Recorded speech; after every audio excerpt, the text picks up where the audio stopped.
Friends, आप सभी कैसे हैं। आप सभी का स्वागत है हमारे YouTube channel MB study classes पर। आई होप आप सभी ने मेरी लास्ट वीडियो देखी होगी जिसमें मैंने जो 16 महाजनपद हैं वो कवर किए हैं और आगे के जो वंश हैं जो मगध महाजनपद पर जिन्होंने शासन किया है उनके बारे में बताया है। मैंने कुछ जो राजवंश है उन्हें मैंने उसमें कवर किया है। अब आगे बढ़ने से पहले जो आगे के राजवंश आएंगे उन्हें पढ़ने से पहले हम मगध पर विदेशी आक्रमण को आज देखेंगे। तो चलिए हम स्टार्ट करते हैं मगध पर विदेशी आक्रमण। अब हम देखेंगे मौर्य वंश की स्थापना से पूर्व भारत पर हुए विदेशी आक्रमण। तो सबसे पहले विदेशी आक्रमण किसने किया था वो जानेंगे और आगे किसने आक्रमण किए उनके बारे में हम जानेंगे। सबसे पहला पॉइंट है इसमें हमारा, भारत के पूर्वी क्षेत्र में मगध एक शक्तिशाली राज्य था। मैंने आपको बताया था मगध महाजनपद सबसे शक्तिशाली महाजनपद था, मैंने आपको कल की वीडियो में बताया था। चलिए नेक्स्ट पॉइंट है हमारा, मगध महाजनपद ने आसपास के छोटे राजाओं को हराकर भारत के पूर्वी क्षेत्र में राजनीतिक स्थिरता ला दी थी।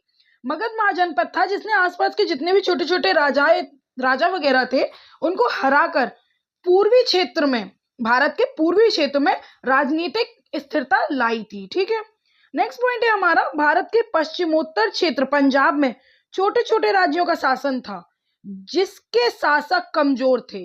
जो छोटे छोटे राज्यों का शासन था, राज्य थे, उनमें जो शासक थे वो कमजोर थे, जिस कारण विदेशी आक्रमणकारी पश्चिमोत्तर क्षेत्र पर ही आक्रमण कर पाए।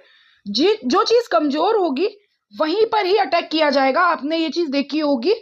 तो इस वजह से जो हमारा पश्चिमोत्तर क्षेत्र था, पंजाब का क्षेत्र, वहां पर जो थे आक्रमण, सबसे पहले विदेशी आक्रमण हुए थे। ठीक है, नेक्स्ट पॉइंट है हमारा, भारत में सबसे पहला विदेशी आक्रमण जो है वो ईरान फारस के हकमनी वंश के राजा डेरियस प्रथम ने किया था।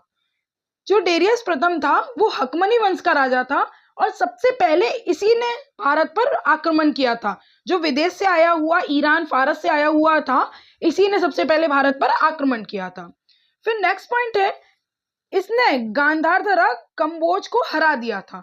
गांधार और कंबोज जो हमारे महाजनपद थे उनको इसने हरा दिया था। फिर नेक्स्ट पॉइंट आता है, हकमनी वंश का जो संस्थापक था वो कौन था? साइरस द्वितीय था। साइरस द्वितीय ने हकमनी वंश की स्थापना की थी। नेक्स्ट पॉइंट है हमारा, इस वंश का अंतिम शासक डेरियस तृतीय था जिसको शाहदारा के नाम से भी जाना जाता था। किस वंश का? हकमनी वंश का जो सबसे अंतिम शासक था, लास्ट जो था, वो डेरियस तृतीय था। इसको शाहदारा के नाम से भी जाना जाता था और इसे क्या था, सिकंदर ने इसको हरा दिया था और हकमनी वंश का अंत कर दिया था। सिकंदर ने क्या किया था, डेरियस तृतीय को हरा दिया था और हकमनी वंश का यहीं से अंत हो गया था। फिर नेक्स्ट पॉइंट है हमारा, सबसे पहले जो अभिलेख लिखना जो प्रारंभ किया था वो डेरियस प्रथम दाइवर ने किया था। जिसने सबसे पहले भारत पर आक्रमण किया था उसी ने अभिलेख लिखना सबसे पहले प्रारंभ किया था। ठीक है, याद रखिएगा। अब नेक्स्ट जो आक्रमण है वो मकदूनिया या यूनान आक्रमण है। ठीक है, यूनानियों द्वारा आक्रमण या मकदूनिया द्वारा आक्रमण। तो देखते हैं, इसमें सबसे पहला नाम है सिकंदर का। सिकंदर जो था वो बहुत ही शक्तिशाली था। चलिए देखते हैं सिकंदर के बारे में। सिकंदर का जन्म 356 ईसा पूर्व में मैसिडोनिया में हुआ था। मैसिडोनिया कहाँ है? मैसिडोनिया यूनान में था। ठीक है, वहां पर सिकंदर का जन्म हुआ था। नेक्स्ट है हमारा, सिकंदर यूनान के राजा फिलिप का पुत्र था। फिलिप जो थे सिकंदर के पिता थे, ये यूनान के राजा थे। नेक्स्ट है, सिकंदर की माता का नाम ओलंपिया था। सिकंदर का दूसरा नाम अलेक्जेंडर तृतीय भी था। सिकंदर का दूसरा नाम अलेक्जेंडर तृतीय था, क्योंकि सिकंदर से क्वेश्चन आएंगे तो वहां पर सिकंदर की जगह अलेक्जेंडर तृतीय भी आपको दे सकता है, तो इसलिए आप इस नाम को याद रखिएगा। नेक्स्ट पॉइंट है, इसकी पत्नी का नाम रुक्साना या रैक्सोना था। ये शाहदारा की बेटी थी। ये किसकी बेटी थी? शाहदारा, जो कि अंतिम शासक था डेरियस तृतीय, जिसको सिकंदर ने हरा दिया था। ये उसकी बेटी थी, उससे सिकंदर ने शादी कर ली थी। फिर नेक्स्ट पॉइंट है हमारा, इसके घोड़े का नाम बहुकेफला बुकेफेराल। ये दोनों नाम कुछ भी मिल सकते हैं, ये सिकंदर के घोड़े का नाम था। नेक्स्ट है, सिकंदर के गुरु का नाम अरस्तु था। सिकंदर के जो गुरु थे उनका नाम क्या था? अरस्तु था। और अरस्तु के जो गुरु थे उनका नाम क्या था? प्लेटो था। और प्लेटो के जो गुरु थे उनका नाम सुकरात था। ये पूछ लिया जाता है कि अरस्तु के गुरु का नाम क्या था? प्लेटो। और प्लेटो के गुरु का नाम क्या था? सुकरात। ठीक है, ये आप याद रखिएगा। प्लेटो को अफलातून भी कहा जाता था। फिर नेक्स्ट पॉइंट हमारा आता है, सिकंदर हिंदुकुश पर्वत को पार करके भारत आया था। खैबर दर्रा जो है वहां पर है हिंदुकुश पर्वत, उसे पार करके जो सिकंदर है वो भारत आया था। फिर नेक्स्ट पॉइंट है हमारा, गांधार की राजधानी तक्षशिला थी। वहां के राजा आम्भिक ने सिकंदर की अधीनता स्वीकार कर ली थी, लेकिन पुरु के राजा पोरस ने सिकंदर से युद्ध किया था।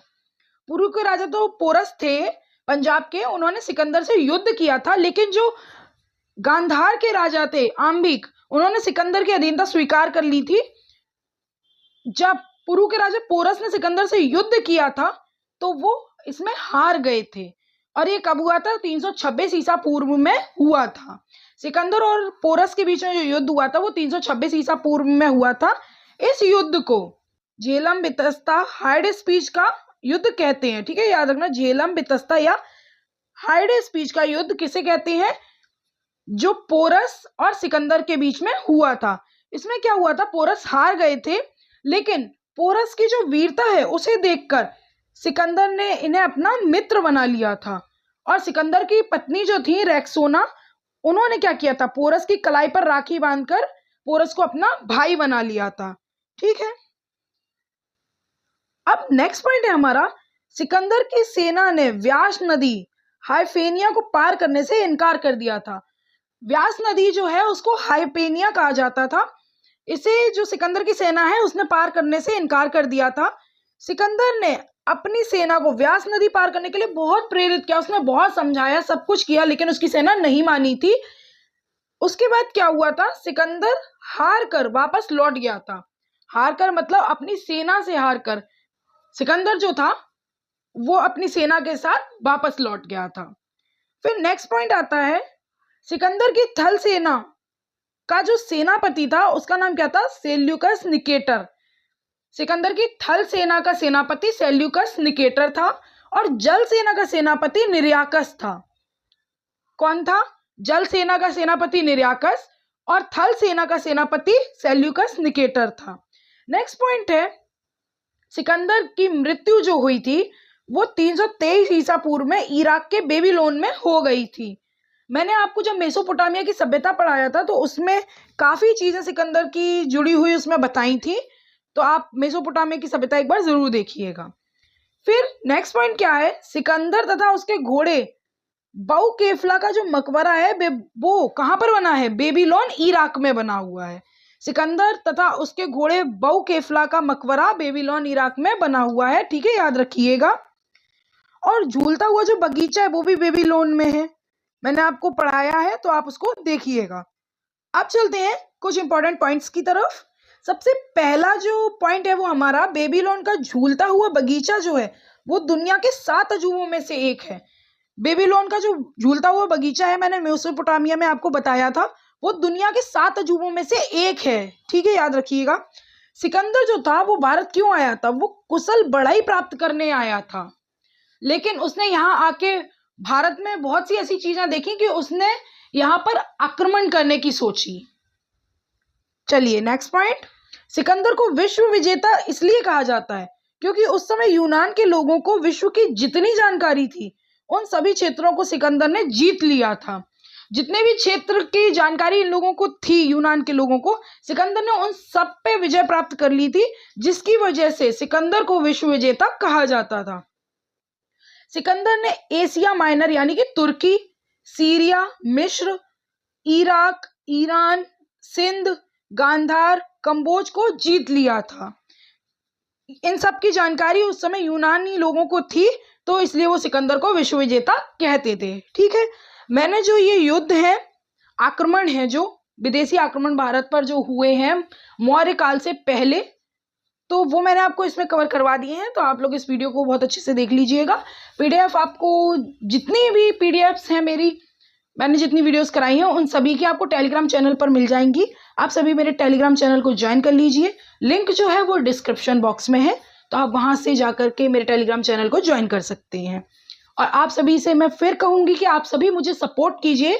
मैं आपके लिए इतनी मेहनत कर रही हूँ, तो आप लोग भी मुझे सपोर्ट कीजिए ताकि मैं और अच्छे से आपकी जो हेल्प है वो कर पाऊं।